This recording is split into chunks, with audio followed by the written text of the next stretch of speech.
Hello, welcome to Alaska Warhammer Girl. In this video, I'm going to talk about how I made spiky hair, like this guy's hair right here. And basically, I want to make it look wild and spiky. So here's another example that's similar. And this one's a little more stylized, especially since it's blue. It looks very anime inspired. And here's one that's not painted, and it shows one of the main problems is it is kind of challenging to get paint down in all the nooks and crannies. So that's one of the sort of downsides. Here's one of the latest ones I've done. I added a lot more movement to the hair, made it kind of curve at the ends. And so yeah, this is the kind of hair we're going for in this video. Here's one more style on some bloodletters. So start off, what you're going to need, water, and that's to lubricate all your stuff. My main sculpting tools are toothpicks, and then you're also going to need something to cut the green stuff with, so a hobby knife is very useful. And of course you're going to need green stuff, very important. Obviously.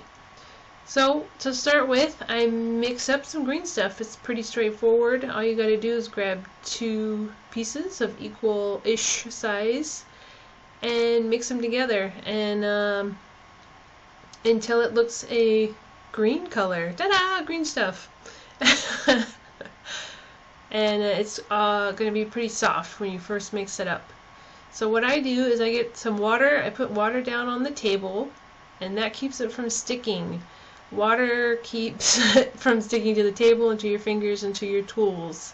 So the first step is to flatten out your piece of green stuff pretty flat, and then I cut off one end so that I have a straight edge.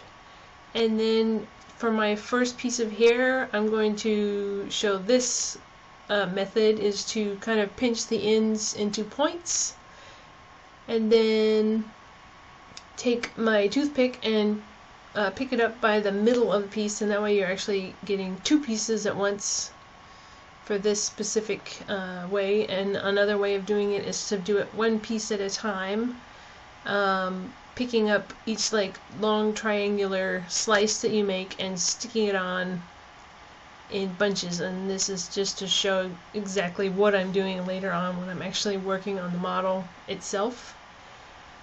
And it's pretty straightforward. You just keep putting pieces on and squishing the ends together against the model, and then you can curve the ends and give it the shape that you want. So now we're going to actually be working on this model, this bald demon, and we want to make him look more like this one, except maybe more wild. So, like I did at the beginning, I take a piece of green stuff and then I squash it flat, and then I cut off the end to get a straight edge, and then I cut a long triangle piece. And if you leave it just as you cut it, it'll have pretty angular edges, and that makes it look a little more stylized, like a long piece of angular hair, rather than round on the edges, and that makes it just look a little more spiky and angular. So that's our first piece, and then I'm just going to continue to cut these long triangular pieces, and I cut a bunch of them at a time. That way it feels like I'm making more progress. And every now and then I'll take one and stretch it a little bit, or pinch both ends so that both ends are pointed, and then pick it up in the middle, and that way you're getting 2 strands put on at the same time. And as I add each piece, I just try and nudge them together so that the parts that are really squashed with the toothpick aren't showing in the end. So you keep adding them around the edges to kind of hide where your seams are, I guess you'd call them seams. And then the more you add, the more you'll be able to shape the overall shape of the hair itself, of the movement of the hair. And for this guy, he's eventually going to be riding on the skull throne or the blood throne, or however it's referred to. And so I want him to look like he's going speeding through the air. So his hair is going to be really wild, and I wanted it to look like he really does not pay attention to his hair at all. So I didn't want to make it look too made up. So here's some pieces. Here's another one I'm doing long, and I want to add longer pieces kind of in the middle of his head, and then shorter pieces on the edges. So this one's quite a bit longer, these pieces, to add more length, because I thought it was looking a little short and I wanted to look longer. And it really does speed things along if you bend a long piece in the middle, and so you can basically get two strands at once. So it's rather repetitive from this point. You just keep adding those pieces, and then if you think that each piece is looking a little too angular from where you cut it, you can just kind of roll it in your fingers and take the edges down a little bit. But personally, I kind of like the way it looks when it's kind of long and flat. It looks, I guess the only way I can describe it is that Japanese anime hair, that way that they draw it is very similar to the way this hair turns out looking. And so we're starting to get a good overall shape to his hair. So as I'm adding each piece, I kind of nudge the ends so that they're kind of curved in the direction I want it look like it's blowing.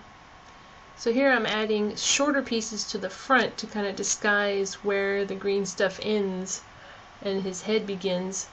That kind of helps it blend a little more and gives you some opportunity to have shorter pieces pointing in different directions to give it a little more character, I guess you'd call it. Some character bangs, I guess you would call.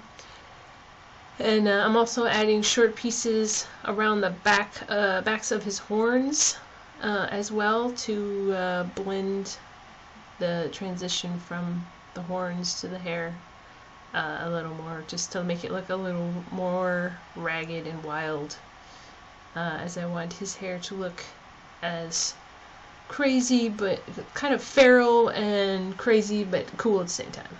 And now I am starting to add more hair out down his back, and that is something I started doing with the heralds, just to make them look extra hairy and wild, and it seems to help their overall appearance to look a little more important, maybe a little older, and they're extra fluffy. So that piece there, I'm rolling it because it looked a little too square on both ends, so I went ahead and rolled it to where it was pointed on both ends. And this part is easier to me than doing his head because he has those spines down his back, and that gives me a good starting point to build up the hair around those spikes. And then I kind of poke the ends with my finger, and that gives the overall shape, makes it look like they are all growing out of his back and going in the same sort of direction. So that is, here he is finished. His hair is finished. I still need to give him his tail and a few other details, but his hair is done, and this is what he looks like at the end. So hopefully this video was maybe inspirational. Maybe if you have a figure or a model that you want to give some wild, crazy, spiky hair to, this could assist you.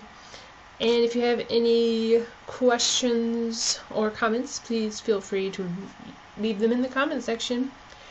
And thank you very much for watching, and I will catch you in the next video.